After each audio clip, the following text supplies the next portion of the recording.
আরেকটি গুরুত্বপূর্ণ অঙ্কের ট্রিক্স দেখে নেওয়া যাক।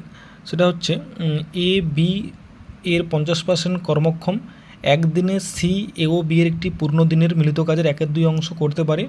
সি একা কাজটি করে 20 দিনে, এ বি ও সি একত্রে কাজটি কত দিনে করতে হবে এটা জানতে চাই, তাই তো? চলো কীভাবে করবে দেখো, এখানে বলেছে যে এ বি এর 50% কর্মক্ষম, অর্থাৎ এ যদি 1 হয় তো বি হবে 2, ঠিক আছে।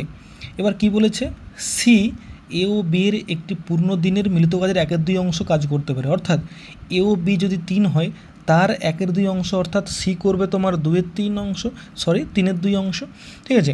তাহলে কি করবে, এটাকেও 2 দিয়ে গুণ করে নাও, এটাকেও 2 দিয়ে গুণ করে নাও, এটাকেও 2 দিয়ে গুণ করলে এ কত হবে, এর এফিসিয়েন্সি 2 হবে, বি এর এফিসিয়েন্সি 2 2 4, আর সি এর এফিসিয়েন্সি কত 3।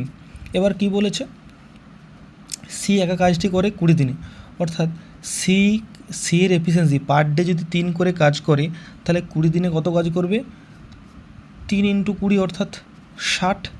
এবার কি বলছে যে এ বি ও সি একত্রে কাজটি কত দিনে করবে, অর্থাৎ এ বি সির একত্রে ক্ষমতা কত, 4 × 3 = 7, 2 × 9, অর্থাৎ 60/9, অর্থাৎ আমাদের উত্তর হয়ে যাবে 6 × 2 = 3, ঠিক আছে। অর্থাৎ option B answer. Thank you.